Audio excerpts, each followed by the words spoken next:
이는 그를 믿는 자들이 받을 성령을 가리켜 말씀하신 것이라.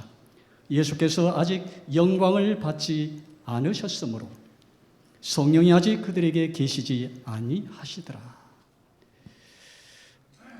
1844년 프랑스 남부 피레네 산맥 누르드라는 작은 마을에 가난한 소장농의 딸로 태어난 베르나 테터 수비루라는 소녀가 있었습니다. 이 소녀는 1858년 그의 나이 14살이 되던 때에 자기의 여동생들과 함께 땔감을 구하기 위해서 그 마을부터 좀 멀리 떨어져 있는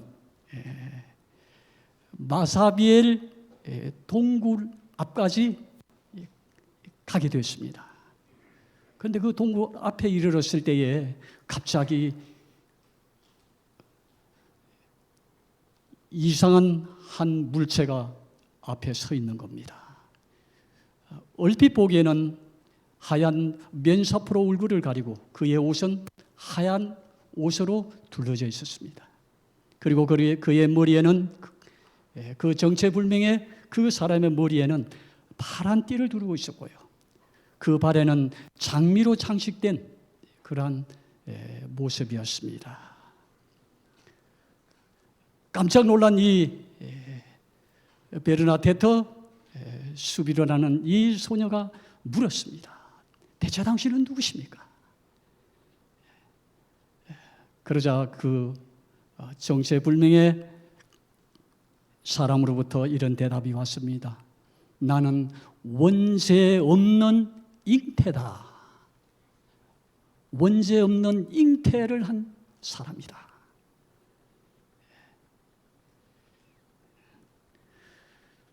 그러면서 그는 말하기를 너는 회개하고 죄인들의 구원을 위하여 기도하라.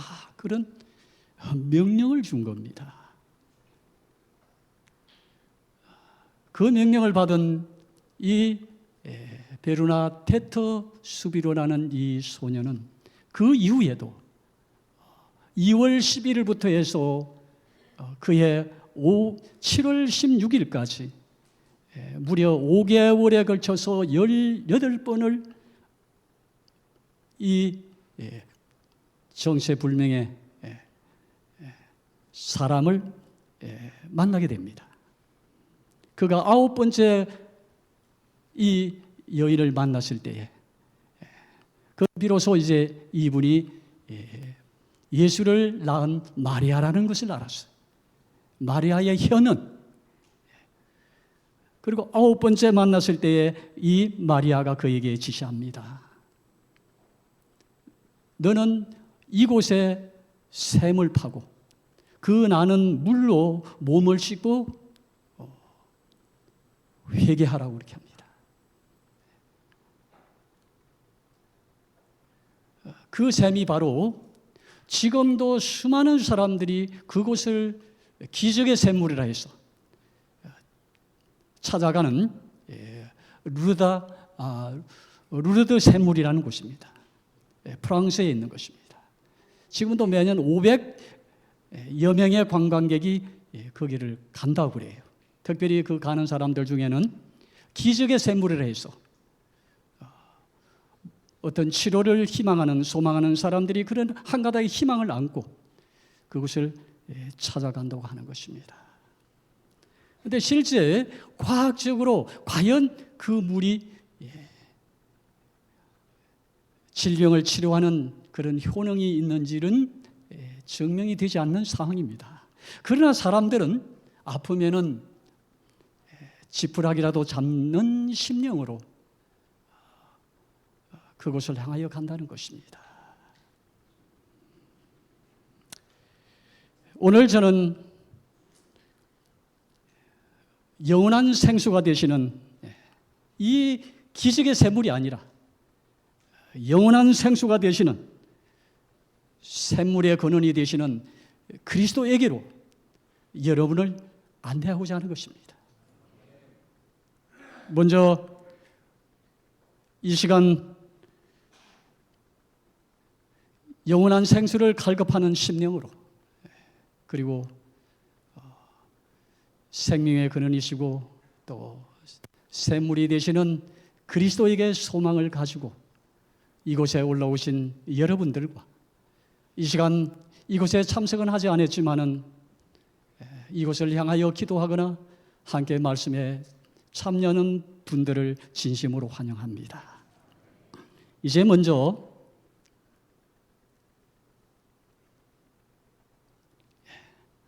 명절 끝날, 곧 큰 날에 대해서 알아보도록 하겠습니다. 예수님께서 이 날에 서서 그들에게 말씀하시기를 나를 믿는 자는 생수의 강물이 흘러날 것이다. 그렇게 말씀을 하셨습니다. 명절은 무엇인가? 먼저 명절의 의미는 이런 것입니다. 유대인들에게는 3대 절기가 있죠. 대표적인 것이 유월절과 오순절, 초막절입니다. 그래서 유대 남자는 만 12세가 되면 무조건 성년으로 간주되어서 이 절기에 참여할 의무와 책임을 가지게 됩니다. 오늘 이 절기는 예수님이 명절에 말씀하신 이 명절은 바로 초막절입니다.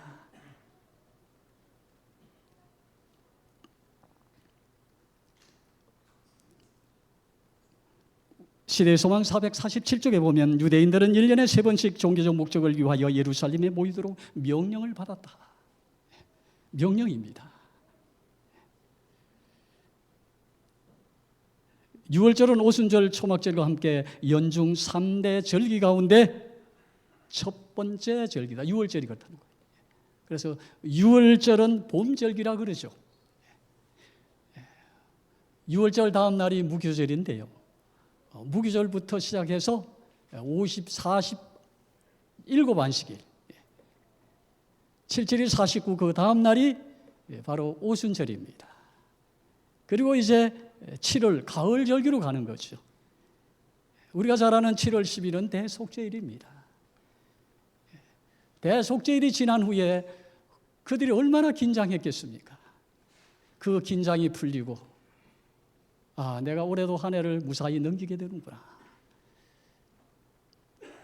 정말 기분상으로 날뛰고 싶은 그런 마음이기 때문에 그 기분을 모아서 하는 것이 초막절입니다. 완전. 그래서 영적으로는 이 초막절은 우리가 이 세상의 모든 시련을 통과해서 하늘에서 누리게 될 날을 영적으로 초막절이라고 그래요. 오늘 그 초막절 끝나는 날,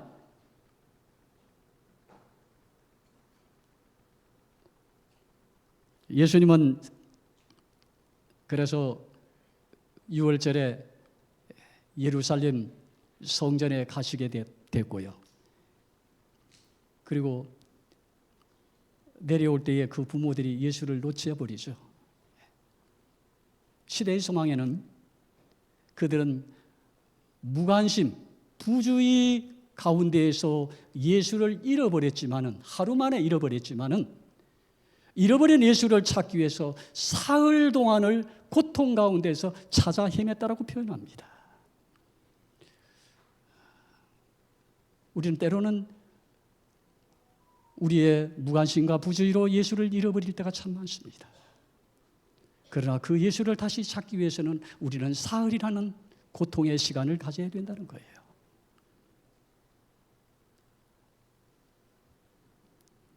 우리의 일상에서 예수를 잃어버리지 않게 되기를 주님의 이름으로 축원합니다. 그런데 예수님께서 말씀하시기를 안식일, 명절, 큰날, 이 큰날은 뭔가 또 이게 말이에요. 큰 날이 있다면 상대적으로 작은 날이 있다는 것이죠. 이걸 좀 설명하자면 유대인들에게는 절기를 위한 안식일이 있었어요. 절기를 위한 안식이라는 것은 우리가 광복절, 일요일 말고 광복절을 위해서 쉬는 날이죠. 제헌절을 위해서 쉬는 날까지. 이거는 일주일마다 오는 일요일하고는 상관이 없는 겁니다. 그런데 광복절이 어느 날 갑자기 일요일하고 겹칠 때가 있어요. 그렇죠? 노는 날이 매주 끝날에 이 첫날에 노는 날이죠. 그 날과 겹칠 때가 있다 이 말이에요. 그러면 여기 보면 무교절 첫날과 끝날에 그들은 의무적으로 노동을 하지 아니하고 성회로 예루살렘 성전에 모여야 했던 겁니다. 그러니까 두 날이죠. 무교절 때문에 두 번 놀아야 돼요. 첫날과 끝날에. 오순절 끝날에 놀아야 되고요. 나팔절 날 놀아야 되고 대속죄일에 쉬어야 되고요. 그 다음 초막절 첫날과 끝날에 쉬어야 돼요. 끝날에 쉬는 날이에요. 그런데 그 날이 뭐하고 겹쳤다는 거예요? 안식일하고 겹쳤다는 겁니다. 그래서 이 절기 안식일이 창조 안식일과 겹칠 때는 성경은 표현하기를 큰 날이라 그래요. 그러니까 다시 말하면 초막절 끝날이 창조 안식일이었다 이 말이에요. 그 날에 예수님께서 말씀하신 것이다 이 말이에요. 출애굽기 31장 15절에 보면 엿새 동안은 일할 것이나 일곱째 날은 큰 안식일이니, 큰 안식일이 있다는 것은 상대적으로 뭐가 있다는 거예요? 작은 안식일이 있다는 거죠. 아들이 하나인데 큰 아들이라는 사람이 없습니다. 그렇죠? 예. 안식일이 하나밖에 없다면 큰 안식일, 굳이 큰 자라는 말을 붙일 필요가 없어요. 그 다음 요한복음 19장 31절 예수님께서 십자가에 돌아가신 날이 금요일이었고 그 쉬는 날이 무슨 날이었어요? 안식일이었습니다. 그래서 사흘 후 일요일 새벽에 예수님께서 부활을 하신 거죠. 여기 보면 예수님께서 운명하신 후에 그 뒷날이 큰 안식일이 뭐로? 그러니까 6월절 쉬는 날과 뭐예요? 안식일이 겹쳤다는 거예요.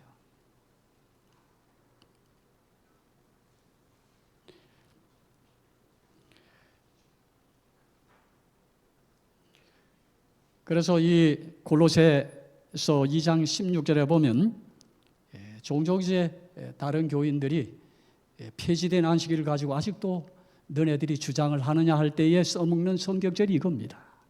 여기 봐라, 안식일이 피했다지 않나? 너희들 지금도 절기 지키느냐? 아니요. 그럼 절기도 없고 안식일도 없는데 무슨 안식일을 지키느냐? 그렇게 해요. 이게 바로 절기 안식일입니다. 예수님께서 십자가에 희생되신 이후에 이 절기들이 다 없어졌어요. 그래서 마태복음 27장 57절에 보면 휘장이 위에서부터 아래로 찢어집니다. 모든 절기를 폐지했다는 뜻이죠. 그 절기가 사라짐으로 그 절기를 위한 안식일도 더 이상 존재할 수 없다는 것이죠. 그래서 우리는 이걸 가지고 절기 안식일을 가지고 우리가 비판받을 이유도 없다는 거예요. 평론하지 말라. 비판받지 말라. 영어 성경에 보면 사바스 데이스라고 그랬어요. 그냥 데이라 하면 되는데 s를 붙여서 복수라고 이야기합니다. 안식일 덜입니다. 자, 오늘 바로 이 초막절. 이 초막절은 이스라엘 백성들이 광야에서 유랑하던 때를 추억하고 기념하기 위해서 지키는 절기였습니다. 이 초막이라는 것은 히브리어로 수카라는 그런 단어인데요. 덮어 가리운다, 수풀로 이렇게 싼다, 뭐 이런 뜻입니다. 그래서 이런 집에다가 이런 나무 가지들을 갖다 걸치면 그게 초막절이에요. 초막절 행사가 그런 겁니다.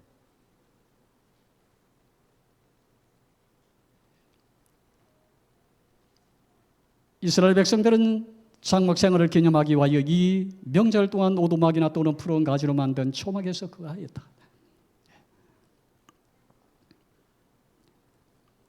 자, 이날 예수님께서 뭐라고요? 예수께서 서서 외쳐 이르시되 누구든지 목마르거든 내게로 와서 마시라.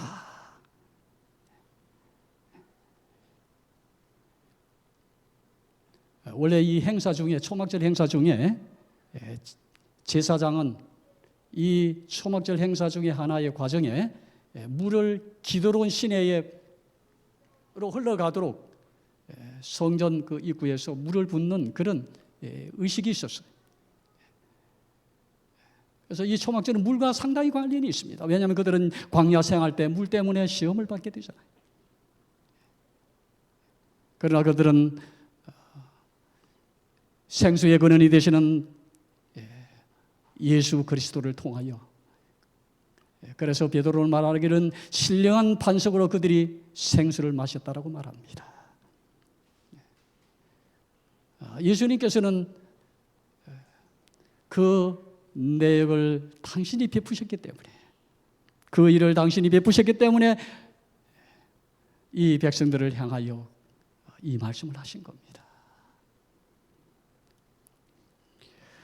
이 탈레스라는 철학자는 철학자의 아버지라고 그러는데, 이 탈레스라는 사람은 만물의 근원은 물이다 그랬어요. 사실 우리 몸의 신체를 구성하는 요소 중에 물이 몇 프로를 차지하냐면 70%를 차지한다고 합니다. 그 중에 뇌, 신장, 폐, 심장, 근육, 혈액 이렇게 해서 한 70%를 차지하는 겁니다. 그런데 이 중에 한 1%만 부족해도 우리가 갈증을 느끼게 된다 그래요.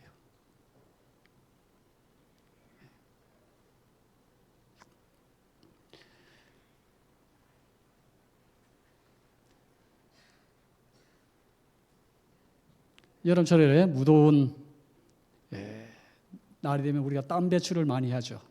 사실 우리가 하루에 이 섭취하는 물량이 대략 2리터에서 2.5리터 정도가 필요하다고 그래요. 그런데 그 2리터라면 2000cc입니다. 우리 페트병 하나가 1.5리터라 그러죠? 1500cc죠. 우리가 먹는 음식을 통해서 우리가 섭취하는 물이 대략 500cc, 0.5리터 정도 된다고 그래요. 음식을 통해서 섭취하는 물이. 그러면 2리터를 이야기한다면, 우리가 2.5리터를 채워야 된다 그러면 한 2리터 정도는 우리가 따로 물을 마셔줘야 된다는 것이죠. 그러면 이 물이, 우리 몸에 들어온 물은 어떻게 배출이 되냐면, 우리가 호흡할 때, 우리가 나가잖아요. 이 호흡할 때도 우리가 뭐 이제 겨울 되면 그 입김으로 보이잖아요. 이게 우리 몸에서 수분이 빨리 나가는 겁니다. 그게 대략 한 600cc 정도 된다고 그래요. 그리고 땀으로 나가는 게 한 500cc. 그러니까 이 호흡으로 나가는 게 땀으로 나가는 것보다 더 많다는 겁니다. 그리고 대소변을 통해서 나가는 게 대략 한 1600 정도. 그럼 2리터가 날아가는 거죠. 2.5리터 날아가는 겁니다. 그래서 그 날아간 물을 보충해 줘야 된다는 거예요. 그 신호가 뭐예요? 갈증이라는 거예요. 채워라.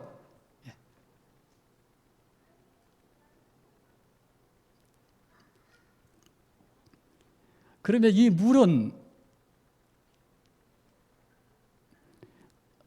어떤 기능들을 합니까? 우리의 어떤 소화 작용을 도와주고요. 그죠? 그 다음 그 소화액을 전달해주고, 그 다음 신진대사를 도와주고, 그 다음 이 물이요, 이 기계의 윤활유 같은 역할을 한다고 그래요. 그래서 관절을 원활하게 해주고요. 그래서 관절 있는 분들은 물을 자주 마셔야 될 것 같아요. 그 다음 체온 조절. 여러분들 이제 날이 추워지면 혹해서 이제 밖에서 간혹 이제 소변을 보게 되면은 우리 몸에 어떤 증상이 일어나죠? 탁 떨리죠. 그게 뭔 역할이냐면 소변을 통해서 우리 체온이 빠져나간 겁니다. 하나님은 그래서 신묘막측하다는 말이 맞아요. 그 순간에 빠져나간 체온을 뭘 통해서요? 순간 온수기입니다. 이게 그러니까 발전을 하는 거죠. 우리 몸을 발전시켜서 충격을 줘서 데우는 거죠. 몸을. 그 누가 우리가 시키려 해봐요. 그거 되나요? 안 되죠. 그래서 신묘막측한 겁니다. 하나님 참 그걸 우리가 무슨 진화되었다라는 것은 도저히 믿기지가 않아요. 믿을 수도 없지만은. 그래서 이 물은 우리의 체온 조절을 하는 거죠. 그래서 더우면 땀으로 우리의 더위를 식혀주고, 그 다음 그 체온이 떨어지면 다시 체온을 데우고요.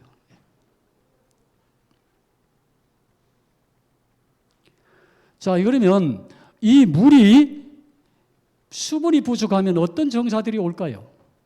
당장에 관절에 무리가 오겠죠. 아까 관절에. 그 다음 신진대사에 문제가 오겠죠. 그죠? 그 다음 또 뭐예요?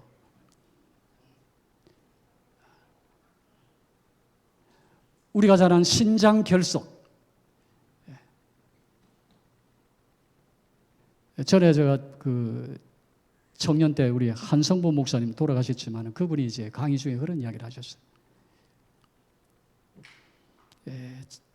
자기가 가르치는 학생 중에 하나가 담석에 걸렸다는 겁니다. 가만히 보니까 그 친구가 아직 예수를 안 믿는 사람이라 술을 좋아했던가 봐요. 그래서 네 술 좋아하니까 물 마실 수 있겠지. 그래서 물을 가서 수술할 필요도 없고 물만 마시라 그랬다 그래요. 그랬더니 그 결석이 사라지더라는 겁니다. 물이 그만큼 중요한 역할을 하는 거예요.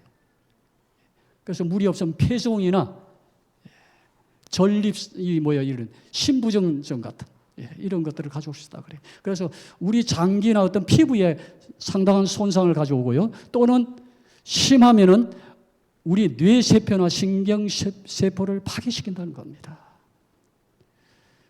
자, 그렇다면 오늘 우리는 이 몸에 필요한 물이 아닌 우리 영적인 삶에 필요한 물이 있겠죠. 우리에게 진정으로 필요한 영적 삶에 필요한 이 물의 영적인 물의 필요, 그것이 아까는 물의 부족은 무슨 신호로요? 갈증이라는 신호를 통해서 알려주는 것이라고 그랬어. 그렇다면 오늘 우리의 몸에 필요한 영적인 이 수분의 필요를 알려주는 신호는 무엇이냐 이 말이에요.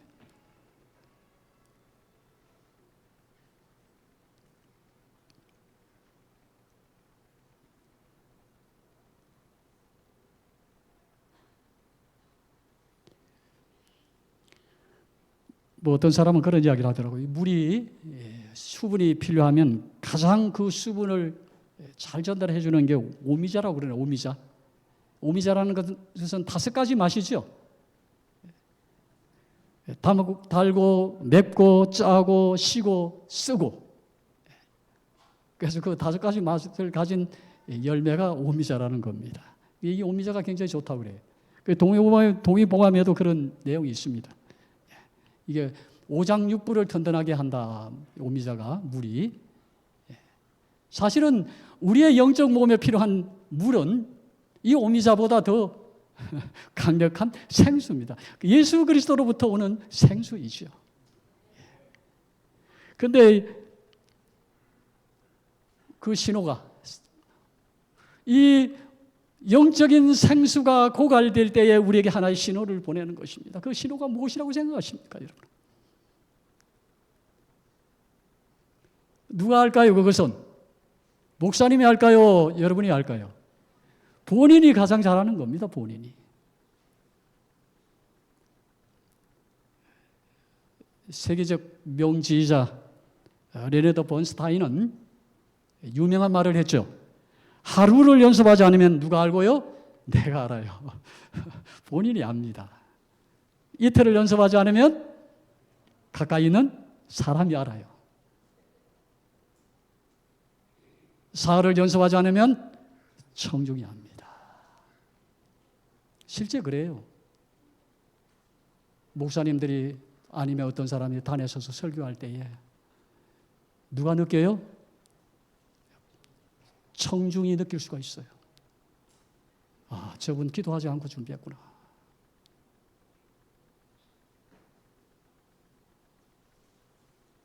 저도 설교를 30년 넘게 했지만은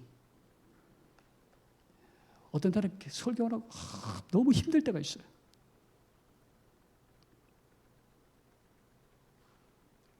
그게 바로 저희의 신호입니다. 영적인 생수가 필요하다는 신호죠.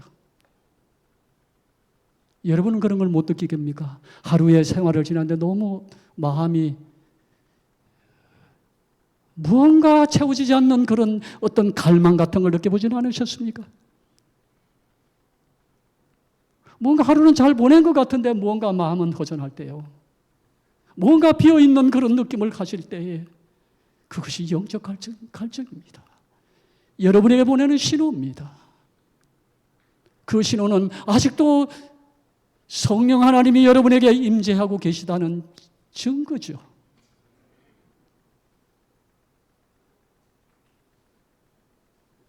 그걸 자꾸 무시하면 어떻게 될까요? 언젠가는 떠나게 됩니다. 제가 뒤에 이야기하지만 성령이 우리에게 떠나게 되면 어떤 일들이 일어날 것인지요. 오늘 이 생수는 예수님께서 그것은 성령을 가리켜 말씀하신 것이라고 그랬어요. 성령을 받으라는 거죠. 나를 믿는 자는 생수의 강, 곧 성령이 그 마음에 흘러넘칠 것이다.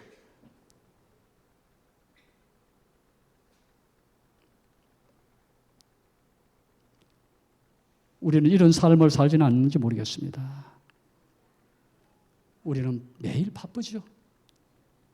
일어나기가 무섭게 우리는 어디를 향해서요? 기도의 밀실을 향해서 가는 것이 아니라 나의 일터를 향해서, 내가 해야 할 일들을 향해서 우리는 달려갈 때가 너무나 많습니다. 내가 너를 얼마나 아끼고 사랑하는지 알려주기 위해 이 편지를 띄운다. 어제는 내가 친구들과 거리에서 얘기를 나누며 걸어가는 모습을 보았다. 혹 나와 얘기할 시간을 내지 않을까 기다리며 하루를 보냈다. 밤이 가까이 왔을 때에 너에게 황혼을 보내주었고 지쳐있는 너를 시원한 바람으로 씻겨주었다. 그리고 기다렸다. 그래도 너는 나에게 오지 않았다. 마음이 아팠다. 누가 하시는 말씀이에요? 예수님께서 나에게 보내는 편지입니다.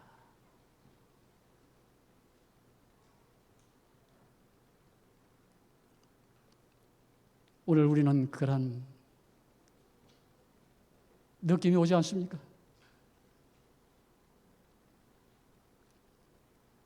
찬미가에 보니까 무릎 꿇고서, 이 찬미가 가사 중에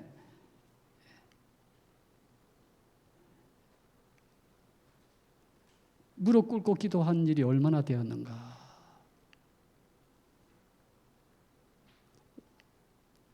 마음문 열고 기도한 일이 얼마나 오래되었나. 무릎 꿇고서 조용히 주님께 모든 비밀을 아뢰이며 마음 문 열고서 기도한 일이 얼마나 오래되었나. 너의 친구이 주님께 마음을 모두 터놓고 얘기하며 마음의 평안을 가져본 일이 얼마나 오래되었나.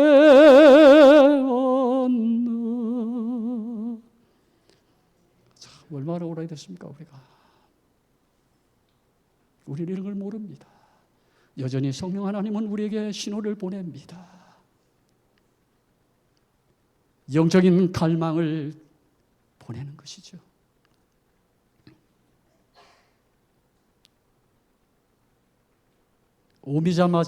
제가 오미자라 그랬는데 오미자가 좋다 그런데 오미자보다 더 훨씬 비교할 수 없는 성경의 맛이 있습니다.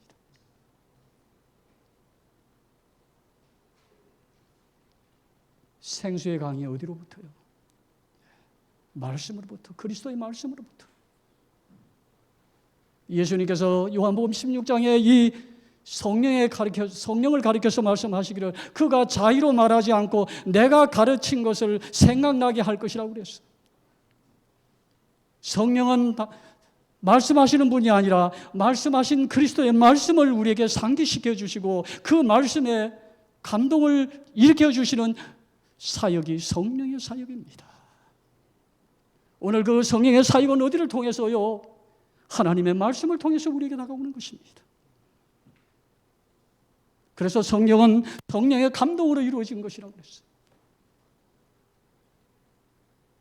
시편 기자는 말하기를 주의 말씀이 꿀보다 더 달다고 그랬어요. 꿀보다. 단맛입니다. 때로는 책만은 쓴맛을 우리에게 주기도 해요.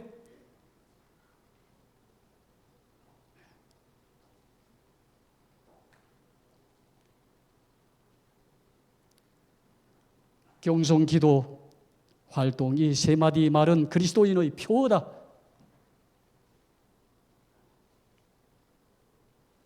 우리 그리스도인들이 항상 명심해야 될 것은 경성 기도 활동.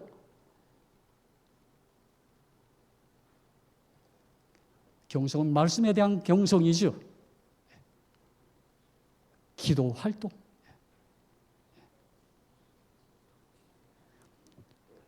우리가 이런 교회에 참여하고 어떤 교회의 어떤 종교적인 집회에 참여하는 이런 모든 활동들, 그리스도인이라면 해야 될 그런 세 가지 책무입니다. 우리는 결국 이 세 가지를 피해갈 수는 없어요. 어떻게 그리스도인이 기도하는 일을 등한시할 수 있겠습니까? 어떻게 기도하는 일을 팽개쳐 둘 수가 있겠습니까? 어떻게 말씀 보는 걸 팽개쳐 놓을 수가 있겠어요? 집회에 참여하는 것을 팽개쳐 둘 수가 있겠습니까?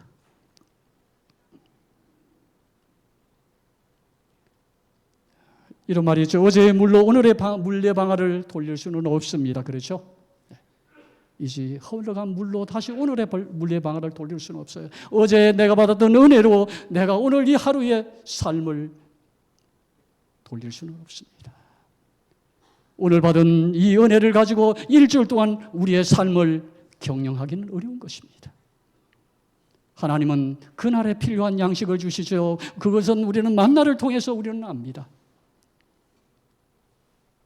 그래서 주님께서는 주기도문을 가르칠 때 뭐라고 그랬어요? 일주일의 양식을 위해서 감사하는 것이 아니라 일용할 양식을 주셔서 감사하다. 일용할 양식. 육의 양식도 되겠지만은 일용할 영의 양식을 주심을 인하여 감사하시고 그 양식을 구하게 되시길 바랍니다. 만나를 구하기 위해서는 아침 일찍 나가야 돼요. 해가 뜨기 전에 나가야 돼요. 그렇지 않으면 햇빛에 다 사라져 버립니다. 없어져 버려요.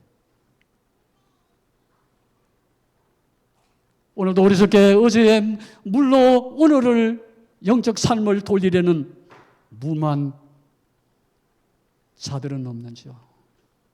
또 그러한 무모함을 시도하는 나는 아니지.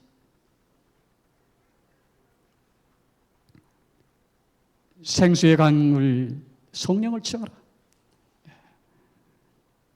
나를 믿는 자는 성경의 이름같이 그 배에서 생수의 강이 흘러나오리라. 이것은 성령을 가리켜 말씀하신 것인데 아직 이러지 않았어요. 이 사건은 뭐예요? 오순절 사건을 통해서 예수님께서 성령을 보내시겠다는 약속입니다.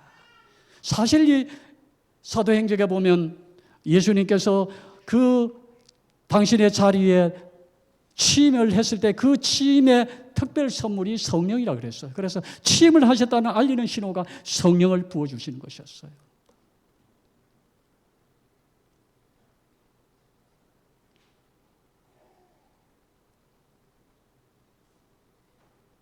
여기 그 말씀 보이사 아버지께서 내 이름으로 보내실 성령 그가 자유로 당신의 말을 하지 않고 예수 그리스도의 말씀을 우리에게 감동시켜 주는 것이다.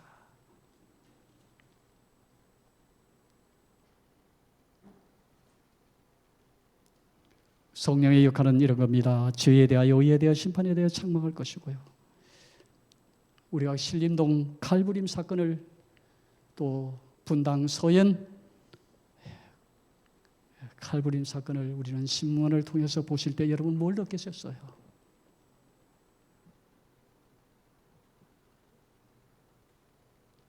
이제는 길 가리기가 무섭습니다. 이제는 사람들이 많이 있는 곳이 두려워요. 우리는 그런 불안한 세상 가운데 살아갑니다.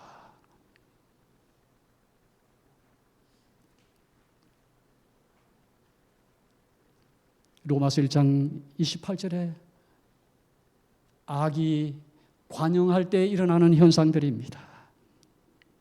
그런데 디모데후서 3장 13절에 보면 악한 사람들은 더 순해지는 게 아니라 더 악해져 갑니다.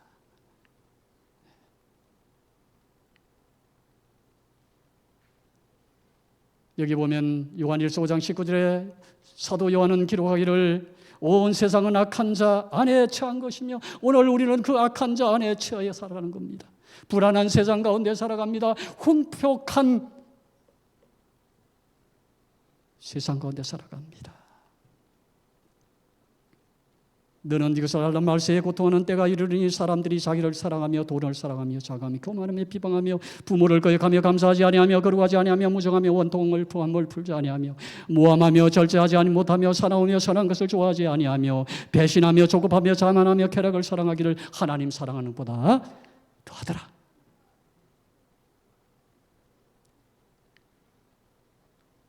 죄악이 관영하죠? 여기 보십시오.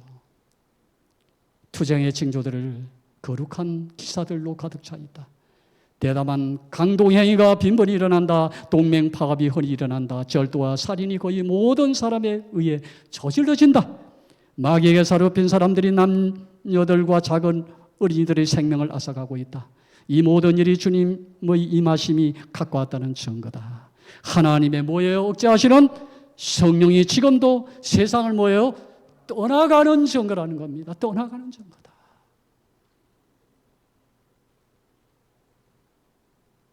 이게 신호입니다. 오늘 이 세상에 생수의 강이 필요하다는 징조를 우리에게 그 신호를 오늘 주님은 이러한 사건을 통해서 당신을 믿는 백성들에게 당신의 남은 자손들에게 보이시는 것이라는 것이죠. 여러분 뭘 느끼십니까? 그저 그냥 세상이 악하구나라고 그렇게 단정하시겠습니까? 우리는 영적인 안목이 필요합니다. 그 신호를 보고 들을 수 있는 안목이 필요한 거죠. 그래서 천사는 내 백성을 인치기까지 그러나 악한 세상이지만은 그때까지 뭐 하라고요? 잠시 기다려라. 우리를 온전한 하나님의 백성으로 인칠 때까지. 세상은 악하지만 그래도 지금도 이 천사들이 그 재앙의 바람을 놓으려고 합니다. 그러나 여전히 억누르고 있는 겁니다.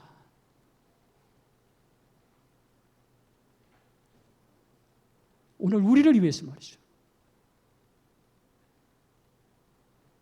주님은 우리를 위해서 기다리시는 거죠. 아까 우리 기도 중에도 그 이야기했었죠. 탄식하는 세상입니다. 우리도 지금 탄식합니다. 그렇죠? 왜 세상이 이꼴로 돌아가는 것인가?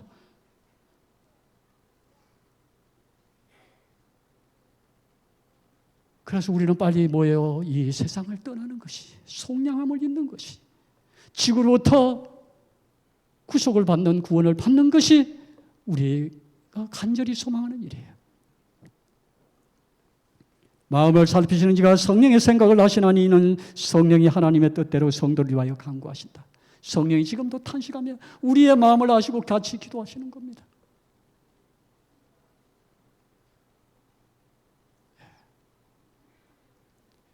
예수님이 주시는 생수는 영원한 생수입니다. 이 악한 세상에 하나님께서는 우리에게 성령의 충만이 필요함을 아시고 이러한 일들을 통해서 우리에게 징조를 보이시고 갈증을 느끼게 하시는 겁니다.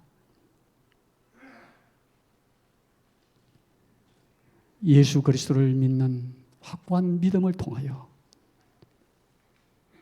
우리를 위하여 탄식하시는 성령의 충만함을 입는, 그것이 바로 우리 배에 생수의 강이 홀로 넘치는 저와 여러분이 되시기를 간절히 바라면서 말씀 마치겠습니다.